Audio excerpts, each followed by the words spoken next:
Hello everybody. हम पढ़ रहे हैं एनसीईआरटी क्लास 6 का हिस्ट्री। तो अब तक 8 लेसन तक हम पढ़ चुके हैं और ये हमारा 9वां लेसन है। तो हर वीडियो में मैंने आपको बताया कि ये किस किस को फ़ायदा दे सकता है, किसे ये पूरा सीरीज़ देखनी चाहिए। तो देखिए, इसके 2 फीचर है। पहला, जो क्लास 6 के स्टैंडर्ड क्लास के जो बच्चे हैं उनके लिए तो है ही, बाकी जितने भी ऑल कॉम्पिटिटिव एग्ज़ाम जो भी यूपीएससी तक यहाँ से सवाल बनते हैं, और मैं आपको नोट भी करवाता हूँ जहाँ से सवाल बन चुके हैं या फिर बनने के चांस है, सवाल बन सकते हैं जहाँ से। तो वो मैं आपको बताता हूँ, चैप्टर पढ़ाने के दरमियान बताता हूँ। तो इससे देखिए आपको काफ़ी बेनिफिट है, ठीक है। चूँकि पैरेलल कई सारे सब्जेक्ट हम पढ़ेंगे यहाँ पर ओनली एनसीईआरटी चैनल पर। तो यहाँ पर हम पढ़ेंगे, अभी हिस्ट्री कंप्लीट करेंगे 6 से लेकर 12 तक, ज्योग्राफी कंप्लीट करेंगे, पॉलिटी कंप्लीट करेंगे, इकोनॉमिक्स कंप्लीट करेंगे। तो काफ़ी सारे एनसीईआरटी के पूरे सिलेबस कंप्लीट करेंगे। और जो यूपीएससी और स्टेट पीएससीएस की जो तैयारी करने वाले कैंडिडेट हैं, तो उनके लिए इम्पॉर्टेंट है 6 से 12 तक एनसीईआरटी कंप्लीट करना। तो वो 6 से 12 तक जो एनसीईआरटी की जो किताबें हैं, हमारा टारगेट होगा कि यूपीएससी और स्टेट पीसीएस के तैयारी करने वाले कैंडिडेट के लिए एनसीईआरटी को पढ़ना आसान बनाएं, बिल्कुल आसान बना दें, ताकि उनको एनसीईआरटी पूरा समझ में आए और फिर वो स्टैंडर्ड बुक की तरफ प्रेफर करें, तो उनको अच्छे से चीज़ें समझ में आए और फिर उनके कंसेप्ट क्लियर हो जाए सारी चीज़ें। तो ये इनिशिएटिव मैंने शुरू किया, तो इसमें आप लोगों का सपोर्ट चाहिए, ठीक है। तो आप लोगों का सपोर्ट चाहिए, चूँकि इस चैनल में अभी कोई कह लें कि लोग नहीं हैं, ठीक है, व्यूवर्स नहीं है, सब्सक्राइबर नहीं है। तो चाहिए कि ये इंक्रीज हो, ताकि मैं मोटिवेशन मुझे मिले और जल्दी कंप्लीट कर पाऊँ। और सबसे ख़ास बात यह है कि ये जो मैं कर रहा हूँ ये बहुत कम वक्त में कर दूँगा, मतलब 3 से 4 महीना में मेरी कोशिश होगी कि ये मैं कंप्लीट कर दूँ, ठीक है। हर दिन तकरीबन 2-3 लेसन के वीडियोस कोशिश करूँगा कि इसमें डाल दूँ। तो ये आपके लिए क्या होगा, जो फास्ट जो बच्चे जो कैंडिडेट जो कह लें कि जो अपने पढ़ाई को लेकर सीरियस है, तो ऐसे सीरियस कैंडिडेट के लिए मैं कहूँ कि तो उनके लिए बहुत बहुत बहुत फ़ायदा हो जाएगा अगर वो इस चैनल से जुड़ जाए। तो चलिए चैप्टर स्टार्ट करते हैं। तो देखिए, मैंने कहा आपको कि हर चैप्टर का पिछले चैप्टर से लिंक होता है। तो अगर हमें आगे चैप्टर पढ़ना है तो पहले पिछला चैप्टर पढ़े तो लिंक समझ में आता है। तो यहाँ पर है लेसन नंबर 9 में व्यापारी, राजा और तीर्थयात्री। तो पहले एक क्वेश्चन होता है, बाज़ार में घूमती जागिनी। देखिए यहाँ पर एक स्टोरी छोटा सा। तो जागनी अपने गांव के मेले के आसपास आस लगाए बैठी थी। स्टील के चमकदार बर्तन, रंग बिरंगे प्लास्टिक की बाल्टियाँ, सेक रंगों के फूल, प्रिंट वाले कपड़े, चाबी से चलने वाले मज़ेदार खिलौने उन्हें बहुत अच्छे लगते थे। इन चीज़ों को बेचने वाले दुकानदार बसों और ट्रकों पर आते थे और रात को अपना सामान समेट कर वापस चले जाते थे। जागनी को हैरानी होती थी कि ये लोग हमेशा इस तरह क्यों घूमते हैं। उसकी माँ ने बताया कि ये लोग व्यापारी हैं, ये चीज़ों को एक जगह से ख़रीदते हैं, दूसरी जगह बेचते हैं और उन्हें फिर समेट के लेके चले जाते हैं। तो जागनी को ये सवाल पैदा हो गया अब कि व्यापारी क्या होता है और ये एक जगह से दूसरी जगह क्यों जाते हैं, क्या करते हैं। तो अब यहाँ से स्टोरी शुरू होती है। तो व्यापार और व्यापारियों के बारे में जानकारी। तो पहले के लोग कैसे व्यापार होते थे और व्यापारी कैसे होते थे। पहले आप ये समझ लो कि व्यापार क्या होता है। जब कोई वस्तु आप ख़रीदते हो और फिर उसको बेचते हो, तो ये एक व्यापार है, और जो ये एक्टिविटी करता है वो व्यापारी है, ठीक है। तो अध्याय 8 में तुमने उत्तरकाल मतलब बाद के दौर, ठीक है। उत्तरकाल मतलब बाद, उत्तरकाल के काले पॉलिश वाले बर्तनों के बारे में पढ़ा है, ठीक है। उत्तरकाल मतलब लास्ट हम बात कर रहे हैं कि हड़प्पा सभ्यता के बाद जो था, फिर हमने देखा था कि 2500 साल पहले गौतम बुद्ध और महात्मा जैन, और फिर उसके बाद मौर्य साम्राज्य डायनेस्टी 2500 साल पहले की थी। फिर उसके बाद, ठीक है, उसके बाद का टाइम की बात है ये उत्तरकाल। ये खूबसूरत बर्तन, ख़ास तौर से इनकी कटोरियों तथा थालियों इस उपमहाद्वीप के अनेक पुरास्थल से मिले हैं। तो हमें ये प्राप्त हुए हैं कटोरियाँ, थालियाँ इस महादेश से, हमारे उपमहाद्वीप से। सवाल उठता है कि इन जगहों पर ये बर्तन कैसे पहुँचे होंगे। ऐसा अनुमान, देखो ये बर्तन कहीं और के हैं, इनकी बनावट चूँकि कहीं और बनाया गया है, तो फिर हमारे इस उपमहाद्वीप में कैसे पहुँचे। ऐसा अनुमान लगाया जाता है कि जहाँ ये बनते थे वहाँ से व्यापारी इन्हें लाकर अलग अलग जगह पर बेचते थे। तो ठीक है, बात समझ में आ गई। तो वस्तुएं अगर जापान की, चाइना की, रोम की अगर हमारे देश में आ गई, तो जाहिर सी बात है वहाँ के लोगों ने ही जाहिर सी बात है या फिर हमारे लोगों ने ही वहाँ से संपर्क करके वो सामानें मंगाई होगी, है कि नहीं। तो ये चीज़ है। तो दक्षिण भारत सोना, मसाले, खास तौर पर काली मिर्च तथा कीमती पत्थर के लिए प्रसिद्ध था। हाँ, काली मिर्च के रोमन साम्राज्यों में इतनी मांग थी कि इस काले सोने के नाम से बुलाते थे। यानी कि देखो अब इस पर सवाल बना है कि काला सोना के नाम से बुलाया जाता है किस चीज़ को, तो काले सोने के नाम से मिर्च को, काली मिर्च को बुलाया जाता है, ठीक है। व्यापारी इन पूछा गया, यूपीएससी में ये सवाल पूछा है, ठीक है, यूपीएससी में ये सवाल पूछा गया है। तो रोमन साम्राज्य में इनकी मांग बहुत थी। हमारे मसाला मिर्चाई की मांग यहाँ पर रोम में बहुत ज़्यादा थी। व्यापारी इन सामानों को समुद्री जहाज और सड़कों के रास्ते पहुँचाते थे, क्योंकि और कोई मीडियम नहीं था उस वक्त में। दक्षिण भारत में ऐसे अनेक रोमन सोने के सिक्के मिले, मतलब हमारे साउथ प्रोविंसेस में रोमन सिक्के मिले, तो पता चलता है कि व्यापार था। इससे अंदाज़ा लगाया जा सकता है कि इन दिनों रोम के साथ बहुत अच्छा व्यापार चल रहा था। क्या तुम बता सकती हो कि यह सिक्के भारत कैसे पहुँचे और कहाँ से आ गए भारत में। तो जाहिर सी बात है, व्यापारिक गतिविधियाँ जब हुई तो अगर हम व्यापार करेंगे तो एक देश का करेंसी भी हमारे पास आ जाएगा, सामान के साथ साथ काफ़ी सारी लेन देन होगी। तो व्यापार से जुड़ी एक कविता यहाँ पर है। व्यापार के प्रमाण हमें संगम कविताओं में भी मिलते हैं। संगम कविताएं वही है जो रची गई थी, कहाँ क्या नाम था, हमने देखा था कि रची गई थी, उस दौर में रची गई थी संगम साहित्य के दौर में, कि वो जो उस सभा में पढ़ी जाती थी, सभा में जो पढ़ी जाती थी संगम साहित्य की रचनाएं मदुरई में, ठीक है, मदुरई में। तो ये चीज़ें थी। तो नीचे लिखे कविता में पूर्वी समुद्र तट पर स्थित पुहार पत्तन पर पाए जाने वाले मार्ग का वर्णन मिलता है। पुहार पत्तन मतलब पत्तन क्या होता है, पोर्ट, सी पोर्ट्स को पत्तन कहते हैं। तो पुहार बात की जा रही है यहाँ पर, नाम है उस कविता में पुहार पत्तन। वर्णन मिलता है। समुद्री जहाज़ पर लाए गए तेज़ तर्रार घोड़े, मतलब विदेश से हम लोग घोड़े मंगवाते थे। गाड़ियों पर काली मिर्च की गठरियाँ, हिमालय से मिले रत्न और सोना, दक्षिण की पहाड़ियों से चंदन की लकड़ियाँ, दक्षिणी सागर की मोती और पूर्वी सागर के मूंगे, गंगा और कावेरी की फसलें, श्रीलंका से आए खदान। देखिए हर कंट्री का नाम लेकर के उससे जुड़ी एक खास चीज़ें के बारे में बताया जा रहा है, बड़ा इंपॉर्टेंट है ये। देखिए समुद्री जहाज़ पर लाए गए तेज़ तर्रार घोड़े, तो घोड़े कहाँ से लाए जाते थे, आज के अरब कंट्री से लाए जाते थे। जो अरब कंट्री है ना, मिडिल ईस्ट से घोड़े मंगाए जाते थे।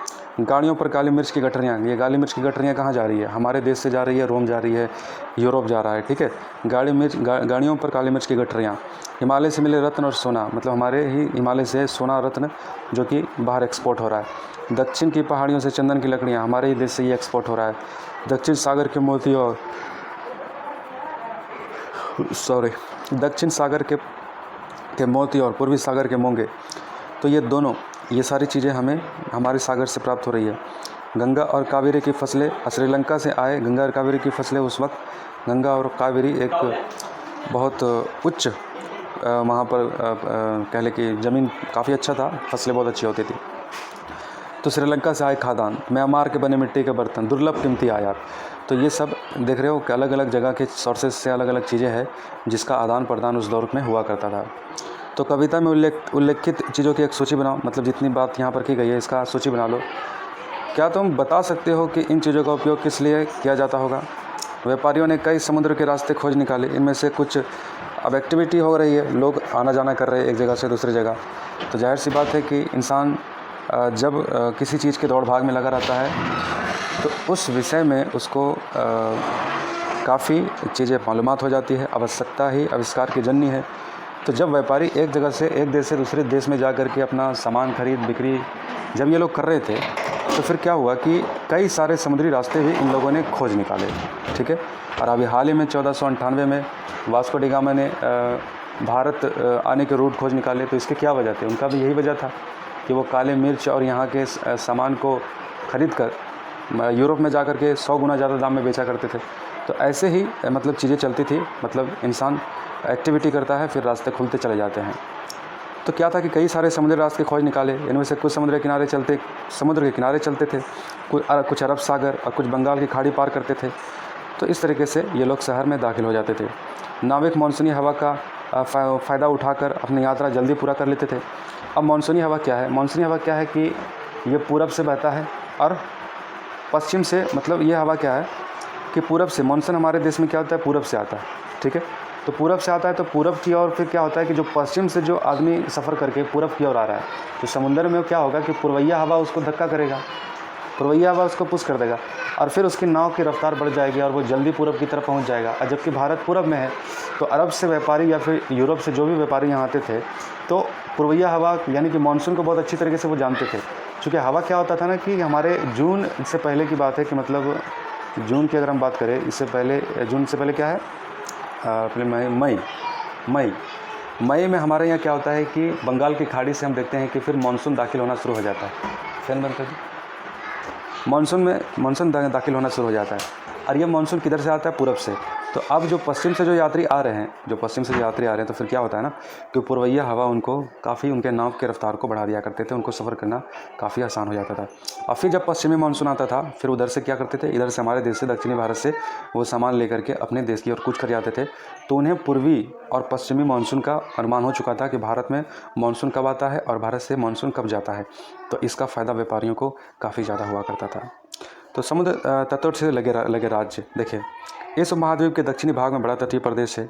हमारे देश में काफ़ी बड़ा तटीय प्रदेश है, बहुत बड़े पहाड़ पठार, नदी के मैदान हैं। नदियों के मैदानी इलाकों में कावेरी का मैदान सबसे ज़्यादा उपजाऊ है। मैदानी इलाकों तथा तटीय इलाकों के सरदारों और राजाओं के पास धीरे धीरे काफ़ी संपत्तियाँ हो गई। संगम कविताओं में मुविंदार की चर्चा मिलती है। मुविंदार एक व्यक्ति था जो व्यापारी था। यह एक तमिल शब्द है जिसका अर्थ 3 मुखिया है। इसका प्रयोग 3 शासक परिवारों के मुखिया के लिए किया गया है। ये थे चेल, चेर तथा पांडे। ठीक है, मतलब फिर से पढ़ देता हूँ कि बहुत हमारे ये तटीय प्रदेश काफ़ी उपजाऊ है। कावेरी के मैदान काफ़ी उपजाऊ है और मैदानी इलाके जितना भी है तटीय जो कि पानी नदियों से जो टच करता है। तो यहाँ पर जो भी राजाएं और जो भी सल्तनत जो भी साम्राज्य का स्थापना हुआ ये काफ़ी आगे बढ़ा।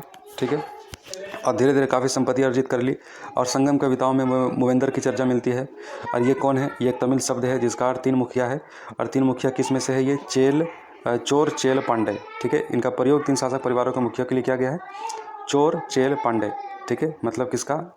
मूवेंदर का। ये सवाल पूछा जा सकता है परीक्षा में। जो करीब 2300 साल पहले दक्षिण भारत में काफ़ी शक्तिशाली माने जाते थे। तो ये चोल, चेर, पांडे ये जो सल्तनत था, ये जो साम्राज्य था काफ़ी शक्तिशाली माना जाता था दक्षिण भारत में 2300 साल पहले। इन तीनों मुखियाओं के अपने अपने 2 सत्ता केंद्र थे। इनमें से एक तटीय हिस्सों में और दूसरा अंदरूनी हिस्सों में। तीनों मुखियाओं के 2 सत्ता केंद्र थे। एक का था अपने अंदरूनी हिस्से में और एक का था तटीय प्रदेश में। इस तरह 6 केंद्रों में से 2 महत्वपूर्ण थे। तो 6 केंद्र बन गए और इसमें से 2 काफ़ी महत्वपूर्ण थे। केंद्र मतलब जहाँ पर से इन लोगों की हुकूमत हो रही है। एक चोलों का पुहार या कावेरीपट्टनम या दूसरा पांडवों की राजधानी मदुरै। तो इसमें 2 पोर्ट्स काफ़ी इंपॉर्टेंट हो गए व्यापारियों के लिए। पहला तो वो हो गया जो कावेरीपट्टनम है हमारा, और दूसरा मदुरै यानी कि आज का केरला। तो ये मुखिया लोगों से नियमित करके बजाय उपहारों की मांग करते थे। ये जो मुखिया जिसके अंडर में ये पूरा कंट्रोल था, उनकी सल्तनत में ये आते थे, तो ये क्या करते थे? ये उपहारों की मांग करते थे। कभी कभी ये सैनिक अभियान पर भी निकल पड़ते थे और आसपास के इलाकों में शुल्क वसूल कर लाते थे। इनमें से कुछ धन वे अपने पास रख लेते थे, बाकी समर्थकों, नाते रिश्तेदारों, सिपाहियों या फिर कवियों के बीच बांट देते थे। अनियम संगम कवियों ने इन मुखियाओं की प्रशंसा में कविताएं लिखी है जो उन्हें कीमती जवाहरात, सोने, घोड़े, रथ या सुंदर कपड़े दिया करते थे। इसलिए लगभग 200 वर्षों के बाद पश्चिम भारत में सातवाहन नामक राजवंश का प्रभाव बढ़ गया। अब फिर क्या हुआ? चेर, चोल, पांडे जब इनके बाद तो इनके 200 साल के बाद सातवाहन नामक राजवंश का फिर यहाँ पर हमारे देश में प्रभाव बढ़ गया। सातवाहन का सबसे प्रमुख राजा जो था ये था गौतमी यानी कि ये स्त्री से नाम से जुड़ा हुआ एक नाम है। हो सकता है कि माता के नाम पर इनका इस राजा का नाम जो है जोड़ दिया गया है, गौतमी पुत्र। तो गौतमी पुत्र सातकर्णी था। उसके बारे में हमें उसकी माँ गौतमी बलश्री द्वारा दान किए एक अभिलेख से पता चलता है। वह और अन्य सभी सातवाहन शासक दक्षिणापथ के स्वामी कहे जाते थे और दक्षिणापथ का शाब्दिक अर्थ दक्षिण की ओर जाने वाला रास्ता होता है। पूरे दक्षिण क्षेत्र के लिए ही यह नाम प्रचलित था। और श्री सातकर्णी ने पूर्वी, पश्चिम तथा दक्षिणी तटों पर अपनी सेनाएं भेजी। क्या तुम बता सकते हो कि श्री सातकर्णी तटों पर नियंत्रण क्यों करना चाहता था? तो अब जाहिर सी बात है, सातवाहन शासक श्री गौतमी ये प्रमुख राजा था, तो ये भी अपना कंट्रोल तटीय इलाकों में काफ़ी ज़्यादा मजबूत रखता था। तो आप बता सकते हो क्यों ऐसा करता था? जाहिर सी बात है, वो टैक्स की वसूली करना चाहता था, व्यापारिक गतिविधियों पर नज़र रखना चाहता था, उससे फ़ायदा अर्जित करना चाहता था, इसीलिए वो ऐसा करता था। तो कीमती चमकीले रंग, चिकनी मुलायम बनावट की वजह से रेशमी कपड़े अधिकांश समाज में बहुमूल्य माने जाते थे। रेशमी कपड़ा तैयार करना एक जटिल प्रक्रिया है। रेशम के कीड़े से कच्चा रेशम निकाल कर शुद्ध कताई होती है और फिर उससे कपड़ा बुना जाता है। रेशम बनाने की तकनीक का आविष्कार सबसे पहले चीन में करीब 7000 साल पहले हुआ। यह भी सवाल बन सकता है कि रेशम बनाने की तकनीक सबसे पहले कहाँ कब शुरू हुआ? तो 7000 साल पहले हुआ और चीन में हुआ। इस तकनीक को उन्होंने हज़ारों साल तक बाकी दुनिया से छुपाए रखा। चीन से पैदल, घोड़ों या ऊँटों पर कुछ लोग दूर दूर तक की जगहों पर आते थे और साथ में रेशमी कपड़े भी लाते थे। जिस रास्ते से ये लोग यात्रा करते थे वे रेशम के नाम से प्रसिद्ध हो गया। रेशम मतलब जिस रूट से अब ये लोग यात्रा करते थे उस व्यापारी लोग, तो सिल्क रूट के नाम से ये फेमस हो गया, चूँकि सिल्क रूट के लिए ही ये लोग वहाँ पर चीन जाते थे और वहाँ से कपड़े खरीद के लाते थे, रेशमी कपड़े। देखिए चीन वाले ना बड़ा मतलब कह लें कि अपनी चीज़ों को बहुत छिपा करके रखते हैं। इन्होंने आविष्कार भी किया कि इसको काफ़ी लंबे टाइम तक दुनिया से छिपा करके रखा, हज़ारों वर्ष तक लोगों को पता नहीं चलने दिया। लेकिन कहते हैं ना कि कितना भी छिपाओ कि एक ना एक दिन पता चल जाता है। तो फिर व्यापारी वहाँ से यात्रा करने लगे और फिर वो सिल्क रूट बन गया। तो कभी कभी चीन के शासक ईरान और पश्चिम एशिया के शासकों को उपहार के तौर पर रेशमी कपड़ा भेजते थे। यहाँ से रेशम के बारे में जानकारी और पश्चिम की ओर फैल गई। करीब 2000 साल पहले रोम के शासकों और धनी लोगों के बीच रेशमी कपड़े पहनने का शौक बन गया। इसकी कीमत बहुत ज़्यादा होती थी क्योंकि चीन इसे लाने में दुर्गम पहाड़ी और रेगिस्तान के रास्ते से होकर जाना पड़ता था। यही नहीं, रास्ते के पास रहने वाले लोग व्यापारियों के यात्रा शुल्क भी मांगते थे। तो इस सिल्क रूट तथा इसकी शाखाओं को दिखाया गया है। कुछ इसके बड़े बड़े हिस्सों पर अपना नियंत्रण करना चाहते थे। कुछ लोग मतलब कुछ शासक, बड़े बड़े जो शासक थे, अपने इस हिस्सों पर सिल्क रूट पर अपना नियंत्रण करना चाहते थे। तो आज भी ऐसा होता है ना। तो पेज 76 और 77 में आप देखो मानचित्र 6। तो क्योंकि इस रास्ते पर यात्रा कर रहे व्यापारियों से उन्हें कर मिलता था, शुल्क मिलता, तोहफा के जरिए लाभ मिलता था। इसके बदले ये शासक इन व्यापारियों को अपने राज्य से गुजरने के लिए लुटेरे व आक्रमण से सुरक्षा देते थे। सिल्क रूट पर नियंत्रण रखने वाले शासकों में सबसे प्रसिद्ध था कुषाण। कुषाण का कंट्रोल सिल्क रूट पर सबसे ज़्यादा था। करीब 2000 साल पहले मध्य एशिया तथा पश्चिमोत्तर भारत पर इनका शासन था। पेशावर और मथुरा इनके दो मुख्य शक्तिशाली केंद्र थे। आज का पेशावर जो कि पाकिस्तान में है और मथुरा है कि नहीं, इनके केंद्र थे। तक्षशिला भी इनके राज्य का हिस्सा था। इनके शासनकाल में ही सिल्क रूट की एक शाखा मध्य एशिया से होकर सिंधु नदी के मुहाने के पत्तनों तक जाती थी। तो सिल्क रूट का रास्ता क्या था? मध्य एशिया सिंधु नदी के मुहाने से लेकर के उनके पत्तन तक जाती थी। मुहाने के पत्तन तक जाती थी, पत्तन वही पोर्ट। फिर यह जहाँ से जहाज द्वारा रेशम पश्चिम और रोमन साम्राज्य तक पहुँचता था। इस उपमहाद्वीप में सबसे पहले सोने के सिक्के जारी करने वाले शासकों में कुषाण थे। तो ये चीज़ याद रखना, कुषाण शासक पर सवाल पूछे गए मेंस में और प्रीलिम्स में भी। सोने के सिक्के सबसे पहले किसने जारी किए? कुषाण शासक ने किए। ठीक है। सिल्क रूट पर गाड़ियों का उपयोग क्यों कठिन होता होगा? तो चीन से समुद्र के रास्ते भी रेशम का निर्यात होता था। समुद्र के रास्ते रेशम भेजने में क्या सुविधाएं और समस्याएं आती रही होगी? सवाल है। बौद्ध धर्म का प्रसार। कुषाणों का सबसे प्रसिद्ध राजा कनिष्क था। कुषाण का सबसे प्रसिद्ध राजा कनिष्क था। उसने करीब 900 साल पहले शासन किया। उसने एक बौद्ध परिषद का गठन किया जिसमें एकत्र होकर विद्वान महत्वपूर्ण विषयों पर विचार विमर्श करते थे। बुद्ध की जीवनी, बुद्ध चरित्र की रचना कर कवि अश्वघोष कनिष्क के दरबार में रहते थे। अश्वघोष द्वारा अन्य बौद्ध विद्वानों ने अब संस्कृत में लिखना शुरू कर दिया था। देखिए पहले बात, हम कनिष्क के बारे में बात करें, कुषाण का एक शासक 1900 साल पहले। और अगर हम गौतम बुद्ध की बात करेंगे तो वो कब के थे? 2500 साल पहले। तो यानी कि 600 साल का अंतर है। यानी कि 600 साल के बाद यहाँ पर एक परिषद गठन किया जा रहा है बौद्ध परिषद के नाम का, कनिष्क शासन के द्वारा। और ये वहाँ पर बुद्धिजीवियों को बैठाकर विचार विमर्श किया करता था। और अश्वघोष तथा अन्य बौद्ध विद्वानों ने अब संस्कृत में लिखना शुरू कर दिया था। तो जो भी उस दौर में संस्कृत विद्वान थे, यानी कि उन्होंने बौद्ध धर्म वाले लोग भी लिखना शुरू कर दिया था। सांची के स्तूप और एक मूर्ति चित्र। सांची के स्तूप क्या है, कहाँ पर है? ये वो स्थल है जहाँ पर बौद्ध धर्म से संबंधित कुछ चीज़ें हैं, वहाँ पर स्तूप बना दिया गया है। यहाँ इस वृक्ष और उनके नीचे की खाली आसन को देखो। मूर्तिकारों ने यह बताने के लिए खुदाई करके यह मूर्ति बनाई कि बुद्ध को ज्ञान की प्राप्ति इसी वृक्ष के नीचे बैठकर ध्यान करते हुई। तो इस समय बौद्ध धर्म की एक नई धारा महायान का विकास हुआ। अब क्या हुआ? बौद्ध धर्म तो शुरू में जो आचरण था तो था बहुत बेहतरीन था, लेकिन फिर चूँकि धर्म में धीरे धीरे बिगाड़ हो जाता है, तो फिर बौद्ध धर्म में एक नया धारा निकल गया, इसमें से ब्रांच निकल गया, महायान। तो इसकी दो मुख्य विशेषताएं थी। पहले, मूर्तियों में बुद्ध की उपस्थिति सिर्फ कुछ संकेतों के माध्यम से दर्शाए जाते थे। मिसाल के तौर पर उनकी निर्वाण प्राप्ति पीपल के पेड़ की मूर्ति द्वारा दर्शाया जाता था, पर बुद्ध की प्रतिमाएं बनाई जाने लगी। अब महायान के द्वारा फिर क्या हुआ कि बुद्ध की प्रतिमा बनाई जाने लगी, और इनमें से अधिकांश मथुरा में तो कुछ तक्षशिला में बनाई जाने लगी। दूसरा परिवर्तन यह हुआ, बोधिसत्व में आस्था लेकर आया। बोधिसत्व उन्हें कहते हैं जो ज्ञान प्राप्ति के बाद एकांतवास करते हुए ध्यान साधना कर सकते हैं, लेकिन ऐसा करने के बजाय वे लोग शिक्षा देने और मदद करने के लिए सांसारिक परिवेश में ही रहना ठीक समझने लगे। धीरे धीरे बोधिसत्व पूजा काफ़ी लोकप्रिय हो गया। मतलब बोधिसत्व मतलब पेड़ की पूजा, जिसके नीचे ज्ञान की प्राप्ति हुई गौतम बुद्ध को, तो उसकी पूजा लोकप्रिय हो गई और पूरे मध्य एशिया, चीन और बाद में कोरिया तथा जापान तक फैल गया। बौद्ध धर्म का प्रसार पश्चिम और दक्षिण भारत में फैला, और जहाँ बौद्ध भिक्षुओं के रहने के लिए पहाड़ों में दर्जनों गुफाएं खोदी गई। इनमें से कुछ गुफाएं राजा और रानियों के आदेशों पर बनाई गई, तो कुछ व्यापारियों के लिए के आदेशों पर, कुछ व्यापारियों ने बनाई, कृषकों ने भी बनाई। इनमें ज़्यादातर गुफाएं पश्चिमी घाट के दर्रों के पास बनाई गई है। दक्कन के शहरी तथा समुद्र बंदरगाहों और उन्हें जोड़ने वाली सड़कें भी इन्हीं दर्रों से होकर गुजरती है। ऐसा लगता है कि यात्रा करने वाले व्यापारी इन गुफाओं में, मठों में विश्राम भी कर सकते थे। बाएं मथुरा में बनी बुद्ध की एक मूर्ति का प्रतिमा चित्र आप देखो तस्वीर में। दाएं तक्षशिला में बनी बुद्ध की प्रतिमा का चित्र। इन चित्रों को देखकर बताओ कि इनके बीच क्या क्या समानताएं हैं और क्या क्या भिन्नताएं हैं। तो बौद्ध धर्म पूर्व की ओर श्रीलंका, म्यांमार और बर्मा, थाईलैंड, इंडोनेशिया सहित दक्षिण पूर्व एशिया और अन्य भागों में फैला। थेरावाद नामक बौद्ध धर्म का आंतरिक रूप इन क्षेत्रों में कहीं प्रचलित था। थेरावाद नामक बौद्ध धर्म का आरंभिक रूप इन क्षेत्रों में बहुत प्रचलित था। प्लीज़ 100 को एक बार फिर पढ़ो। क्या तुम बता सकते हो कि बौद्ध धर्म इन इलाकों में कैसे फैला? जाहिर सी बात है, इन्होंने कैसे फैला हमने देखा था कि सम्राट अशोक ने भी काफ़ी मेहनत किया था और फिर उसके बाद के लोगों ने भी या फिर व्यापारियों ने भी जो बौद्ध धर्म को समझा होगा उसने फिर प्रचार प्रसार किया होगा। तीर्थयात्री व स्त्री पुरुष होते थे जो प्रार्थना के लिए पवित्र स्थलों की यात्रा किया करते थे। तो कार्ले की गुफा महाराष्ट्र यहाँ देखो। इसी तरह भारत की यात्रा पर आया चीनी बौद्ध तीर्थयात्री फासियान काफ़ी प्रसिद्ध है। देखो इस पर सवाल पूछा गया था मेंस में फासियान के बारे में कि यह भारत के बारे में क्या लिखा है। तो करीब 1600 साल पहले आया स्वेन त्सांग 1400 साल पहले भारत आया। मतलब फाहियान काफ़ी प्रसिद्ध है। इन्होंने भारत आया, चीनी यात्री था, बौद्ध धर्म के ही खोज में यहाँ पर ही आया था और वह करीब 1600 साल पहले आया था। स्वेन त्सांग ये 1400 साल पहले भारत आया और करीब 50 साल बाद इत्सिंग आया। मतलब यही चीन का ही कोई व्यापारी है। ये तीनों याद रखिए, काफ़ी इंपॉर्टेंट है। मेंस में इस पर सवाल पूछा जा चुका है कि 1600 साल पहले फासियान आया था, स्वेन त्सांग 1400 साल पहले और इन त्सांग 50 साल पहले 50 साल बाद। मतलब इन दोनों के 50 साल के बाद, मतलब 1400 साल है ना, इसके 50 साल बाद जीवन से जुड़ी मतलब 1350 साल पहले।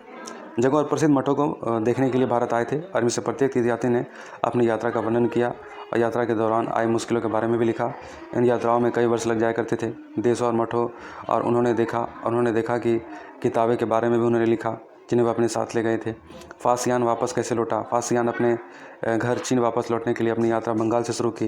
व्यापारियों के एक जहाज़ पर चढ़ा। मुश्किल से 2 दिन चल पाए थे कि समुद्री तूफान में फंस गया।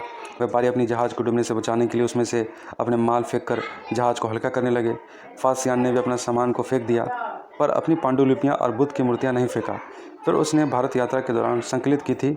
अतः 13 दिनों के बाद आंधी रुकी। उसने समुद्र का वर्णन इस प्रकार किया है। तो समुद्र असीम है ना, मतलब वही लिख रहा है, फासियान लिख रहा है। सूर्य, चांद, तारों की गति को देखे बिना यह पता लगाना संभव है कि पूर्व किधर है या पश्चिम किधर है। अगर बरसात अंधेरा हो तो जहाज़ को हवा के रुख में ले जाने के अलावा कोई और चारा नहीं है। जावा पहुंचने पर उसने, जावा कहाँ है? मलेशिया में है। जावा पहुंचने पर उसे 90 दिन से भी ज़्यादा लगे। 90 दिन लगे जावा पहुंचने। वहाँ पहुंचते ही वहाँ 5 महीना रुका। इसके बाद दूसरे व्यापारी जहाज़ में चढ़कर चीन पहुँचा। फिर दूसरा व्यापारी जहाज़ से चढ़ करके वहाँ से जावा से फिर चीन पहुँचा। मानचित्र 6 देखो, पृष्ठ 77। फासियान द्वारा तय किए गए रास्ते को ढूंढो। बताओ कि फासियान अपनी पांडुलिपियों और मूर्तियों को क्यों नहीं फेंकना चाहता था? तो ये रीजन बताओ। स्वेन त्सांग भूमार्ग से पश्चिम और मध्य एशिया होकर चीन वापस लौटा। उसने सोना, चांदी और चंदन की लकड़ी के बनी बुद्ध की मूर्तियाँ तथा 600 से भी ज़्यादा पांडुलिपियाँ एकत्र की थी। पांडुलिपियाँ मतलब जो हाथ से लिखी गई थी, 600 से ज़्यादा उन्होंने एकत्र की थी और इन्हें वह 20 घोड़ों पर लाद कर ले गया। इस पर उसे 50 पांडुलिपियाँ उस समय खो गई जब सिंधु नदी पार करते हुए उसकी नाव उलट गई। अब बेचारे की 50 पांडुलिपियाँ खो गई जब वह नदी पार कर रहा था, सिंधु नदी। अपने जीवन का बाकी हिस्सा उसने बची हुई पांडुलिपियों को संस्कृत में चीनी अनुवाद करने में लगा दिया। तो कह सकते हैं कि बौद्ध धर्म को विदेशों में फैलाने के लिए इन लोगों का बहुत बड़ा हाथ था। नालंदा नालंदा शिक्षा का एक विशिष्ट केंद्र। स्वेन त्सांग तथा अन्य तीर्थयात्रियों ने उस समय के सबसे प्रसिद्ध बौद्ध शिक्षा केंद्र नालंदा में अध्ययन किया, पढ़ाई की उसने, जो बिहार में है। उसने नालंदा के बारे में इस प्रकार लिखा। यहाँ के शिक्षक योग्यता तथा बुद्धि में सबसे आगे हैं। बुद्ध के उपदेशों का वह पूरी ईमानदारी से पालन करते हैं। मठ के नियम काफ़ी सख्त हैं जिन्हें सबको मानना पड़ता है। पूरे दिन वाद विवाद चलते रहते हैं जिससे युवा और वृद्ध दोनों ही एक दूसरे की मदद करते हैं। विभिन्न शहरों में विद्वान लोग अपनी शंकाएं दूर करने यहाँ आते हैं। नए आगंतुकों से पहले द्वारपाल ही कठिन प्रश्न पूछता है। अगर नहीं जवाब दिया तो द्वार से ही भगा देता है। कहता है जाओ भैया। स्वेन त्सांग नालंदा, मतलब देख सकते हो कितना ज्ञानी लोग थे वो लोग। स्वेन त्सांग नालंदा क्यों पढ़ना चाहता था? कारण बताओ, सवाल है। भक्ति की शुरुआत। इन्हीं दिनों देवी देवताओं की पूजा का चलन भी शुरू हो गया। बाद में हिंदू धर्म का यह प्रमुख पहचान बन गया।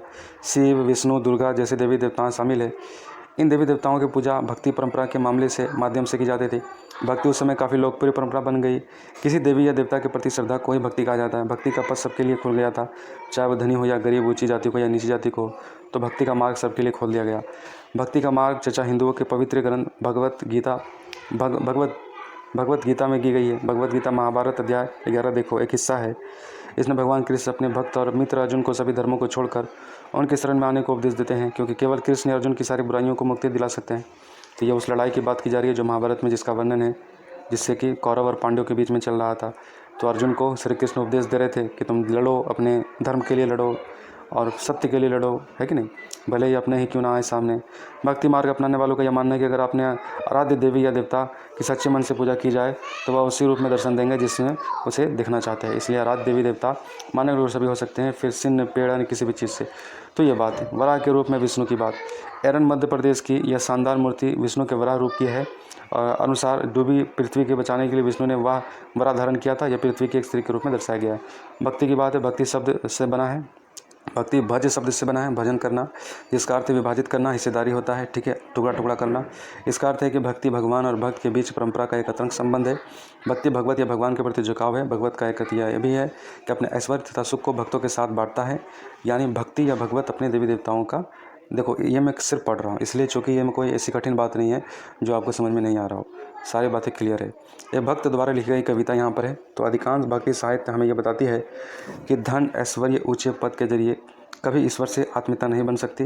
अगर ईश्वर से आत्मीयता बनानी है तो अच्छे कर्म से बनेगी। करीब 1400 साल पहले शिव भक्त अप्पार द्वारा तमिल में लिखी एक कविता का यहाँ एक अंश है। अप्पार एक विल्लल अध्याय मतलब 8 में पढ़ोगे आप इसके बारे में।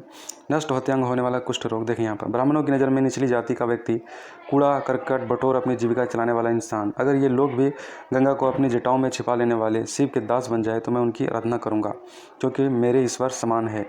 कभी सामाजिक प्रतिष्ठा और भक्ति में किसको ज़्यादा महत्व देते हैं? व्यक्ति को दे रहे हैं और समाज को उन लोगों को दे रहे हैं जो ईश्वर के करीब है, ना कि जो नाम निहाद ईश्वर के करीब है।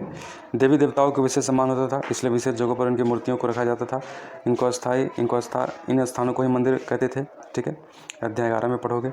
भक्ति परंपरा ने चित्रकला, शिल्पकला, स्थापत्य कला के माध्यम से अभिव्यक्ति की प्रेरणा दी। अब हिंदू शब्द कहाँ से आया, इस पर यूपीएससी सवाल पूछ चुका है। हिंदू शब्द कहाँ से आया?